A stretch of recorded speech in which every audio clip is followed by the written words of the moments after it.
Plus c'est bon, plus c'est long, dit le dicton, même si ici, il y a de quoi en cause. On est plutôt porté sur la concision et non la circoncision. On va parler pipe aujourd'hui, ses secrets, ses recettes, la meilleure façon de la faire dans les Ardennes, puisqu'une exposition se tient à la médiathèque Voyelle jusqu'au 27 février prochain. Une expo pas fumeuse pour dessous, et c'est sûr qu'avec ça, on va faire un tabac. Nous retrouvons maintenant Stéphane Collet, administrateur de l'association des Amis de l'Ardenne. En deux mots, monsieur Collet, l'association, c'est quoi ?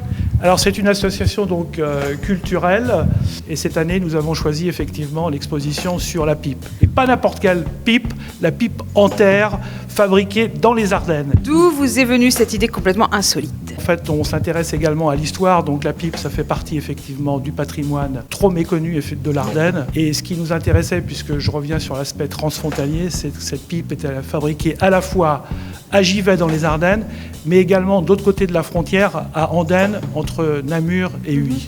Une fabrication qui avait lieu quand ? On lui rend hommage ici à travers cette exposition ? Alors essentiellement, le siècle d'or de la pipe en terre, c'est le 19e siècle. On a bien sûr associé également le couple pipe et tabac. Et donc là, il s'agit de mettre en valeur essentiellement les peintres de l'Ardenne, de la Semois, et puis d'évoquer la poésie, la littérature. Ça fait partie de nos centres d'intérêt également, et au premier chef duquel, bien sûr, Arthur Rimbaud, Paul Verlaine, qui tous les deux fumaient de la pipe en terre, la Gambier, fabriquée à Givet. La classe. Merci beaucoup, monsieur Collet. Faute de tailler une petite pipe, on va aller tailler une petite bavette tout de suite avec le collectionneur. Merci. Comment on en arrive à collectionner ce genre d'objets ? Au début, on récupère un peu n'importe quoi. On trouvait ça dans les champs, un peu partout, quand il y avait des trous de fées dans GV, des choses comme ça, on trouvait ça. Et puis petit à petit, je me suis passionné vraiment pour la collection, quoi. Au-delà de l'aspect fonctionnel, la pipe pouvait être un objet complètement esthétique. On voit des choses ici magnifiques. En fait, à l'époque, on pouvait avoir des pipes toutes simples, fabriquer les pipes toutes simples.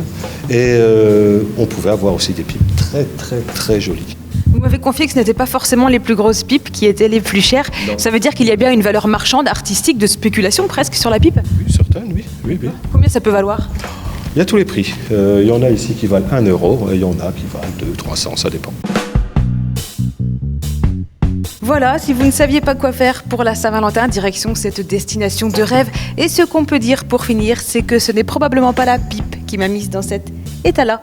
Vivement le printemps, en attendant, bonne bourre et bonne visite.